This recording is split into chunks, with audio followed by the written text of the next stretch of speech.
Hey, it's Matthew again. I wanted to make this video about a theory I have for Avengers Infinity War. I want to talk about the final battles of this film. Yes, battles, with an S, plural. To make this movie really epic, instead of having one final, as I used in my last video for an example, Battle of Helm's Deep, why not have two battles for Helm's Deep? We have two teams, let's use them. So with that, here is the battle on Xandar and the Battle of Wakanda. Two teams fighting two battles taking place simultaneously within the universe and for the same reason. What is that reason? Protecting Infinity Stones. Two of them to be exact. Time Stone and the Mind Stone. That's pretty grand if I do say so myself. So what I did was I combined the official trailer footage with the leaked D23 footage and came up with a kind of a solid theory as to why everyone is where they are. To begin with, why were the locations chosen? So with seemingly every superhero movie, the battles always destroy large parts of a city or a country, after which everyone goes all Man of Steel on you and they talk about the leftover destruction, much like the reason the Sokovia Accords were created. To please the masses, you move one of the battles off-world to Xandar and the other to an isolated fictional country of Wakanda. So let's start with Cap's Secret Avengers over in Wakanda. Who do we have? We've got everyone we saw in the trailer, maybe more. War Machine is there at Tony's request. Black Panther and Okoye are there because it's in Wakanda. And finally, the Hulk. Now, why would the Hulk be in Wakanda, you ask? Simply because Stark needs to hide him. Remember this line from Civil War? Tell me, Captain, do you know where Thor and Banner are right now? If I misplaced a couple of 30 megaton nukes, you can bet there'd be consequences. The guy's wanted by Ross and the government. He needs to remain hidden. Besides that, Bruce has been to other planets and has been introduced to way better technology that they have on Earth, so Tony has got to be picking his brain before he turns him in. So when Banner arrives on Earth, he warns the crew of Thanos coming. He freaks out and tells Stark that he needs to find Thor on Xandar and help hide Vision.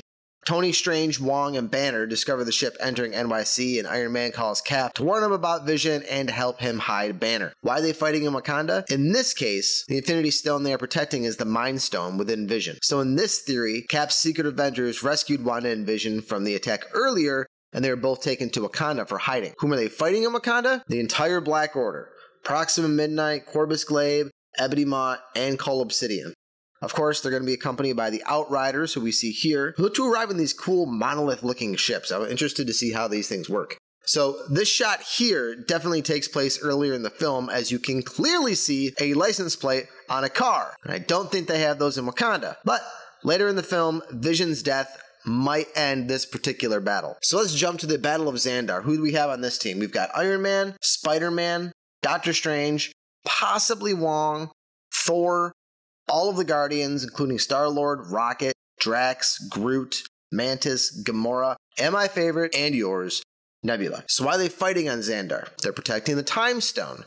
They got there initially to protect the Power Stone, but Thanos and company already destroyed the place, which is why it looks so destroyed when the Avengers get there. So when Thanos arrives alone to battle the Avengers, they're trying to get the Time Stone from Doctor Strange. Now, in this scenario, the Guardians just happen to be on their way to a job when they discover the wreckage of the Asgard ship attacked by Thanos. Thor face plants on the Milano and the Guardians wake him up. He announces that Thanos has placed the universe in grave danger and they need to act.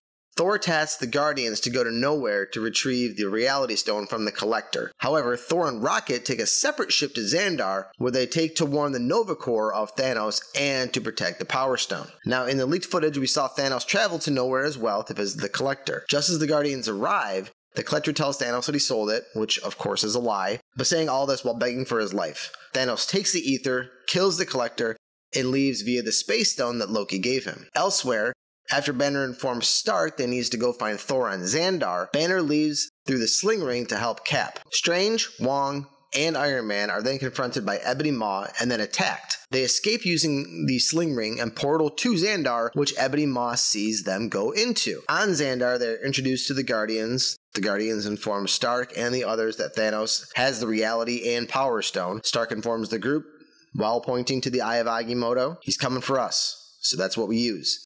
And then the battle ensues once Thanos arrives.